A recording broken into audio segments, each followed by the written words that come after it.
Good evening once again for Tuesday Thoughts or Tuesday Thoughts. Really good to be here this evening. Just waiting for just one person to show, but good to see if you're live. Also, if you're on catch up, as I'm hearing more and more people are kind of catching up 2 or 3 months down the way. So if you are not watching live, but you're watching this later on after it's been broadcast live, thank you very much indeed. Hope you found it helpful, or what you're going to do, what you will do, you find it helpful. If you have pen and paper, it might be good that you're here this evening to take something down. Thank you. Good evening, Sonia. And for me, good to go. One person, good to go. So, welcome to everyone this evening, both near and far. Hope that you're well. Winter cometh. So winter is certainly on its way. So we're looking at reasons why people remain stuck in the past in terms of relationships.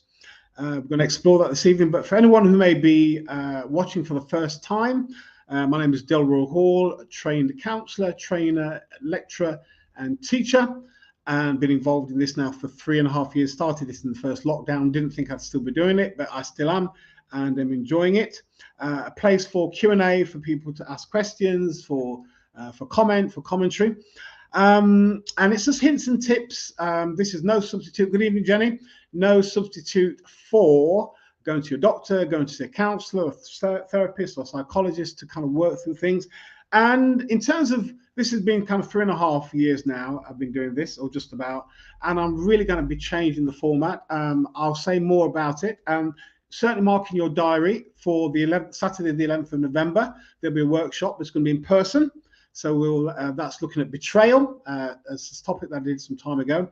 And for the live sessions, I will be maybe shorter on the Tuesday evening, but maybe once a month, once every 6 weeks, I'll have a 2 or 3 hour session online on the Zoom where we'll explore the issue in more detail. This hints and tips is fine, but I suppose I'm getting a little bit uncomfortable with it. Good evening, Lindsay. I'm getting a bit uncomfortable with it, so we're going to be spending more time really unpacking the subject matter. I'm going to shorten that maybe for 15-20 minutes, and then once a month, once every 6 weeks, we'll really spend 2 or 3 hours really unpacking it for deeper questions, and also we can get more out of it. Being trained as a therapist, as I am, I was never training kind of short-term stuff.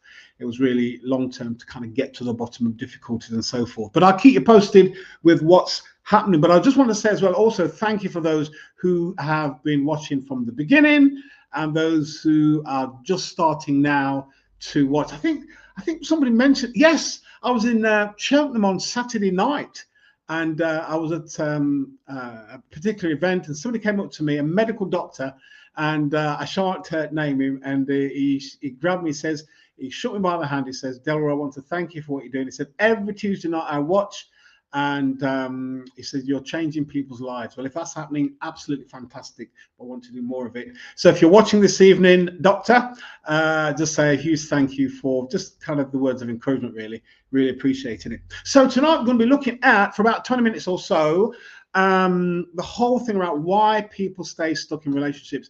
We would think it's because maybe they don't know any better, they don't know any different, but not necessarily so. So I'm going to be looking at some of the reasons why people stay in stuck relationships.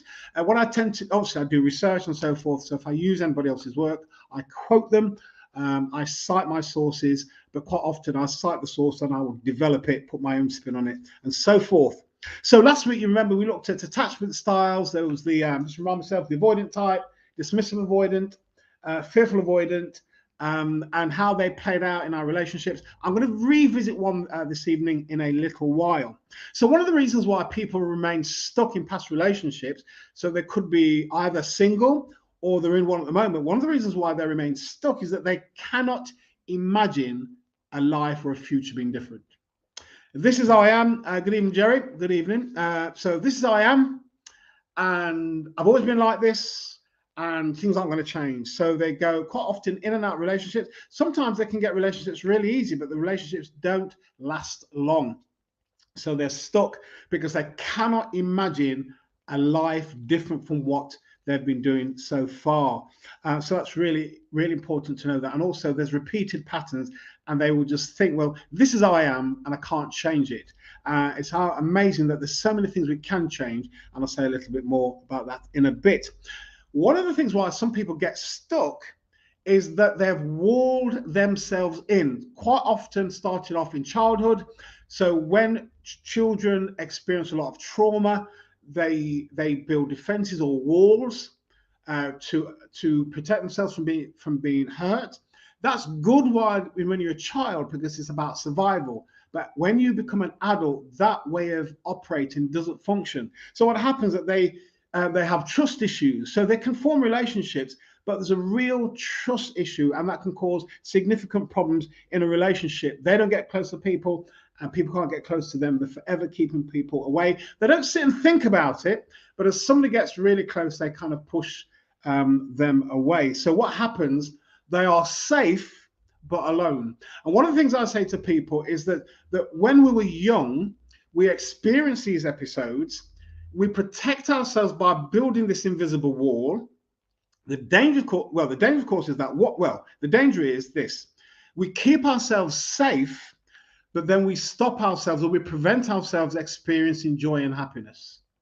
So we're safe, but then we can't experience the breadth and fullness of life because we're protecting ourselves from being hurt. So that's been really important to know that. So we're trapped within walls, and it's holding us back. So you can either see the wall as holding us something in or keeping something out. It just depends on your perspective.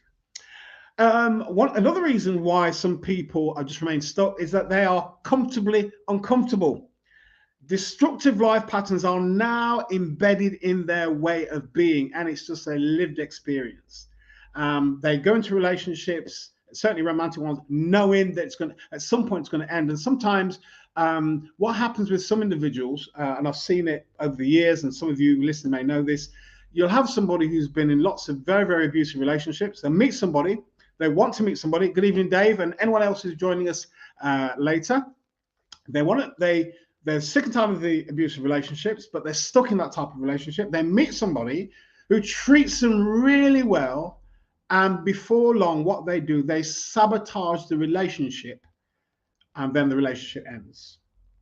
So this is whole thing about what they're used to, this whole thing around how they feel about themselves and so forth. So destructive life patterns now embedded in their life, and that's the way that they live. So what's happened that they avoid uncomfortable feelings. So change, they balk at the idea of changing because change is scary. This is what I know. It's a bit like people who've been angry for decades. And when you start to work with them, all they've known is anger, and they can't imagine anything else other than being angry. And it's a real scary thing, even though they might want something different. So change is scary. I meet this a lot with women, particularly women who've been in abusive relationships, and they stay with the individual. Quite often when you tease it out, Delroy, better the devil I know than the one I don't. So I don't know what the next man will do to me, but I know what this man does to me. So you know what? Let me stay here, because at least I know the level of pain he can give. Well, no, he or she can give me, because it's not just heterosexual relationship where there's abuse. There's also same-sex relationships that also are abusive as well. Another reason why some people remain stuck is that we don't have to change the story. The story is one of negativity, difficult relationships don't last. And to change the story means we have to change. And quite often we balk at the idea of changing. It's too much. I was thinking this evening as I was reflecting on this session. Those of you who may have read Road Less Traveled by M. Scott Peck.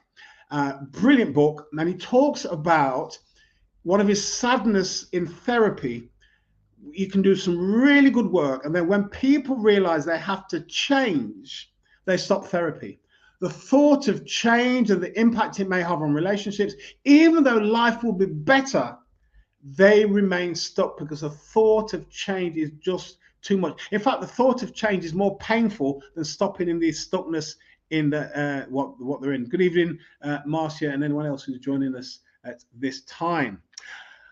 So what happens with these type of individuals? They remain stuck, don't change the story, and then you'll hear, oh, so and so, how are you and so and so? Oh, they're finished with you. So they're finished with me. I told you I was no good in relationships, and that's just perpetuated week in, month in, year out. The relationships don't change because they're so fearful of changing. The thought of changing is scary, so they remain where they are. I want to return to one of the attachment styles, though, the anxious attachment style. That's really important. I want us to drill down a little bit on this one. So one of the things about the anxious attachment style, remember, quite often it's to do with parents who were negligent or the child felt abandoned. So this idea of love, because of the fact there was neglect and abandonment when they were young, they grew up with this idea that love is a scarce commodity. So actually being with an anxious individual is really kind of difficult. I read recently that in America, there's something like 47 million people with an anxious attachment style. So the writer was saying that if you haven't got that style, you're perhaps with somebody who has. Remember, the secure attachment style is confident, self-assured, good self-esteem, self-love. If they're in a relationship and it ends, yes, they'll feel the pain of it, but you know what? They realize that their hope is not in one person. There's other people they can meet. So that's the whole thing about a secure attachment style. The anxious attachment style now is that the idea is that love is a scarce commodity. So I need to hold on to this person for as long and hard as I can get, because this person is the one. Maybe you've known people over the years who think, Delroy, I've met, that's the one. And you look back at their past 10 relationships, that's the one. Well, which one is the one out of the 10? So there's this whole thing about holding on to the relationship because they feel this is the one. And I want to say this just as it comes to me. Sometimes I've heard people say, why you want to be in a relationship? I want to be happy. No, I don't say this in session, of course. No. You don't get in a relationship to be happy. You need to find that happiness on your own. So when you get into a relationship, the person enhances your happiness and you enhance theirs. Because if you're waiting for somebody to make you happy, you are really controlled by them. And that's never a good place to be. So the idea is you work on yourself, become content with who you are, become happy with who you are, and meeting someone who can enhance your happiness and you enhance theirs, there's a good chance the relationship will really work well. But then if you're dependent on somebody being in charge of your happiness, I'll tell you now, it's really draining. And to be honest, they'll find it draining, and quite often there comes to a point whereby they can't deliver what you need. So the issue is not so much with them, it's with you banking on them to make you happy. So here's this idea: love is a scarce commodity. They're holding on to this individual. So this type of relationship is characterized by high and low emotions. And when the relationship ends, there's deep despair because this person was the one. And now they've gone. And quite often when these relationships end, the person is left with unresolved ideas and ambiguous because this was the one. What on earth has gone wrong? And of course, one of the things about relationships, and quite often my experience has been, quite often that happens within certain religious groups. This is the one. All you need to do is to pray and this is the one. Listen, I tell you now, there's loads of people I know I could get on with, whether they're Caribbean, African, Asian, English, Australian.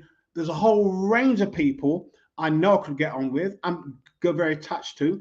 The issue I'd have to work through is culture. Are we understanding? A bit more than love. People say all you need is love. No, you don't. Love is important, but there's a level of understanding that's really important in terms of different culture. So there is no one. There are people on a spectrum I could get on with really, really well, and they'll get on with me really, really well. And there's some people on the other end of the spectrum. If I was with them, I'd bore them silly. So there's this whole idea of just the one doesn't really exist. So the relationship ends, the person's in despair. Now this is where the memory kicks in. The amygdala, the emotional attachment to the emotional process of the brain, relationship breaks down, the amygdala kicks in, and it attaches an emotion to the memory. Every time we think of this memory, the relationship ending, or this person, the emotion kicks in, and it becomes really, really problematic. So every time I think of this person, the emotion kicks in. And I heard it some time ago. People with the anxious attachment style, and maybe you've heard it themselves, that 10 years on, 20 years, 30 years on, they'll talk about the one who got away. That is an anxious attachment style. When you hear people talking about the one that got away. So even though, for example, they've met other relationships, they might even be in a married relationship, they talk about the one who got away. They've not been able to separate themselves from the situation. So I read recently about, you can have somebody who relationship ended when they were 20 and they're now 50, and you've got this 20-year-old in a 50-year-old body still ruminating about the relationship that ended 30 years ago and still talking about the one who got away, even though they might have become really successful in business and done really, really well, but at an emotional level, they still talk about, very privately, about the one who got away. So that's really important. So one of the ways to kind of get around that is instead of focusing on the past, is to then focus on the future. Oh, good evening, Carol. Really good. I think it might be the first time I think I've seen you on here this evening. Really good to see you this evening. So what we need to do, learn not to focus on the past, but now to begin to think about the future, how the future can be. Because you can't do anything about the past. You can't unhappen it. It's happened. It's taken place. So it's about thinking about the future, and also find strategies that can make our relationships work a lot better. That's really important. So this whole thing about thinking of the future, what it does, it relieves and lowers levels of distress and negative emotion.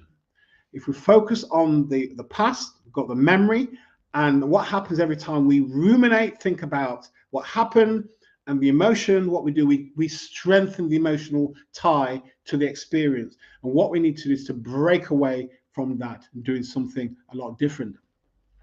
One of the worst things, of course, one of the most difficult things in terms of why some people get stuck is that quite often what's happened, there's a lot of guilt and anxiety around what's taken place. And sometimes people can't get past that. And the whole thing around guilt is a real powerful emotion. So it's about past mistakes and misdeeds. They've done certain things and it's not worked out well. And they can't forgive themselves for what has happened. And that can be really difficult to kind of work with. So, and then what happens is that, what happens with that, they look at the past, look at what happens. The guilt is so high. They take one look at it, it seems too painful, and then they go back into the present. So they never leave square one. They look at the past, it's too painful, and all the other associations, it's too painful to embrace. So what they do, they turn their back on it, and then they remain in the present, back in square one, still stuck in the past relationship. So there's some things that we need to do, and I'll just suggest some things.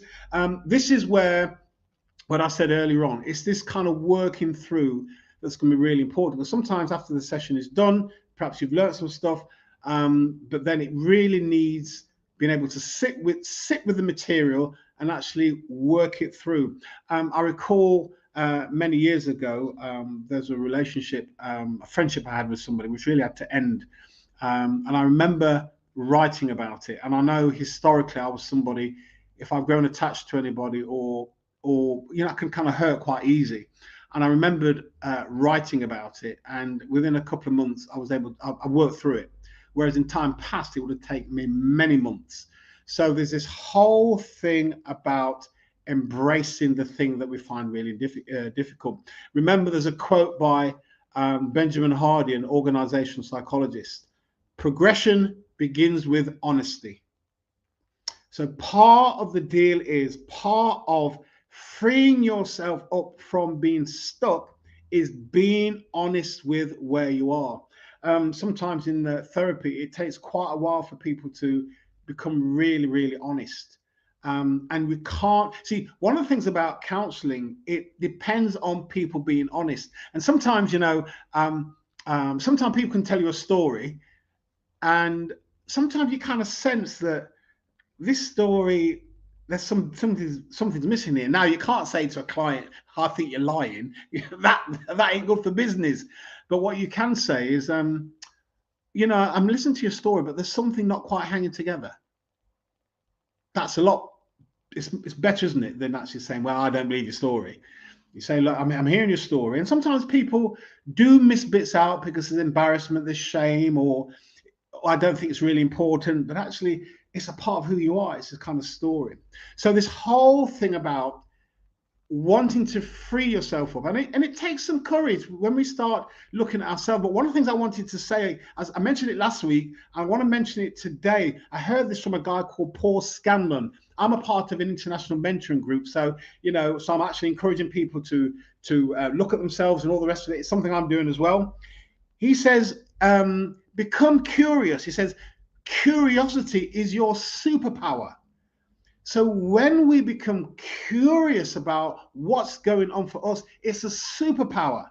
It's something that really helps us to get to grips with who we are, finding out who we are, what makes us tick, what is my relationship pattern like? My relationship pattern so far has been destructive. What do I do? What do I need to do to change it? Really, really important. Again, the workshops that I'm hoping to plan, I'll let you know more. We'll spend some time looking at these questions, interrogating the questions, really teasing out what's going out, what's kind of happening for us. So your curiosity is your superpower.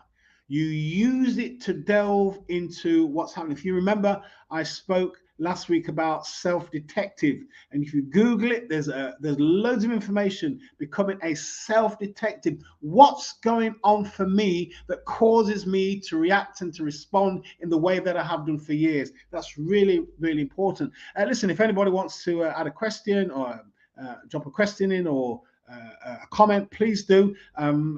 Please do. I want you to do that. So, so be honest. And maybe to ask some questions again. A few of the questions from Paul Scanner I found really, really helpful. One of the things I do say to people, you recognise you're stuck. How is being stuck benefiting you? And people say, well, actually, it's not. If people are being honest, and even if you reflect in your own life, you might say, well, I realise I'm stuck here. If you ask the question, how am I benefiting from being stuck? And actually, you're not.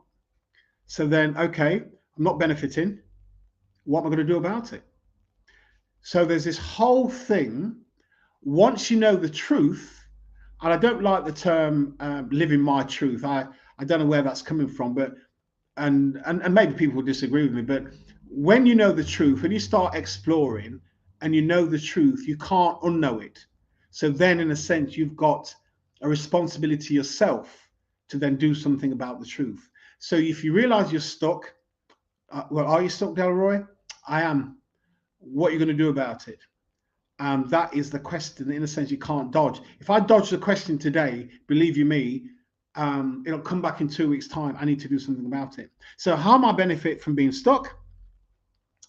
Okay, next one question is being stuck worth the discomfort? So you're stuck, you're struggling with relationships, the current one you're in. In fact, this is not even part of my notes, but I'm going to say it anyway. It could be, now there's two things to this.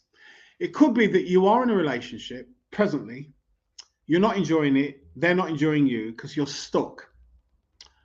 The most courageous thing you can do is to say to the individual, let's end it. I'm not enjoying it. I'm not enjoying you. I'm getting in the way of us, and I need to do some work on myself. That's one option. On Saturday, I met somebody. I don't think they don't know that I'm doing a Facebook live and a live broadcast. And he said something to me that was really interesting. He said to me, he was with his same partner for 40 years. He said, "Had you seen me 10 years ago," he said, "I could never have had this conversation with you." He was traumatized as a child, and he said, "I just couldn't speak." And he said, "My partner, we've been together 40 years, and she stayed with me through thick and thin." And it could be that you're in a relationship and it's really, really difficult because you are stuck in the past. And you could be with somebody to say, "Look, I'm not going anywhere. We're going to work through this together." And that person stays with you. You may go to therapy, or you may get into a conversation with them, and you then begin to unburden yourself or whatever happened. And that can be a way forward for both of you. It is important, though, and I'll say this is a conversation for another time. If that's the kind of situation and you start the process of working through your issues, it is essential that once you're working through the issues or they come to some resolution, that you grow together. Otherwise, what happens, you start on the growth path and the person you with remains where they are, and then you grow apart. So that's critically important. If there's stuff to work through, that you grow together, or you're both on this growth spurt. Otherwise, there's going to be this in the relationship, and the thing that attracted you when one of you was down here and all the rest of it, it's no longer attractive. And then, in a sense, you've helped this person get to where they need to get to. Now you're surplus to requirement. So it's just kind of being mindful around that. So is being stuck worth the discomfort? Your motivation? And believe you me, to become unstuck, you need to persist. It takes work. And the other thing, of course, is willingness to face the pain. And it is painful to start off with. It really, really is. And then what you need is support. Again, the workshops would really kind of touch on this, where we could explore in more depth of what this thing means, how we go about it, what support you need. And the idea is that when I do these workshops, I let us know the numbers are limited to 20, but the sessions can be repeated. The reason why it's 20, I'll be on my own, and I want a group that's small and intimate. So if there's questions, we can kind of deal with it. If the group gets too big, in a sense, it's got to be one way. And what I really enjoy is the interaction with people. So that's me done. So some of the reasons why people remain stuck. Sometimes it's a case of it's easier, it's better the devil they know than the one they don't. Sometimes they don't want to change the story. Sometimes change is scary. This is what I've known. And the thought of being in a relationship, for example, where they are enjoying the individual and the person wants to be with them and enjoying them, they just can't imagine it. But all this stuff is possible, but it takes facing up to ourselves, embracing the monster, as Susan David would talk about, and then begin the process of doing the work on ourselves, which is really incredibly important. So there we have it for this evening. But remember, curiosity is your superpower. We are talking about being stuck in relationships, but having curiosity to explore life. Have curiosity to find out what's going on in life, not just your own personal life and romantic relationships, but the world is out there to explore and to enjoy. So become curious about what's happening in the world. Enjoy it. As somebody once said, we're here for a very short period of time and we're a long time dead. But explore the world. It's there for us to explore and also to enjoy it as well. So if there are no questions this evening, but you can email me, or you can DM me on Messenger, as some people do. You can contact me on LinkedIn, send me a private message. You can do that. But any way in which I can be a support to you, absolutely brilliant. So that's it. I've gone over my time, but as time goes on, as I said, the session will be shorter. I'll keep us informed about what will be taking place, but I really want to, yes, Lindsay, listen, if you've got nothing else from this evening, become curious, really become curious. Thanks, Jerry. I like that. I like the X. Thank you much indeed. The whole thing about people, relationship, absolutely fascinating. And we do come stuck, but if we can become like the one who's got secure attachment style in a relationship, doesn't work out, you know what? I feel it. thought it might have been the person, but you know what? There's loads of other people I have yet to experience, and I can be very happy and content going forward. So wish you well, and enjoy the rest of your evening and your week, and I'll see you next Tuesday for maybe part 5. Who knows? Yeah, keep your eye out and see what's happening. Take care. Wish you well. Bye now.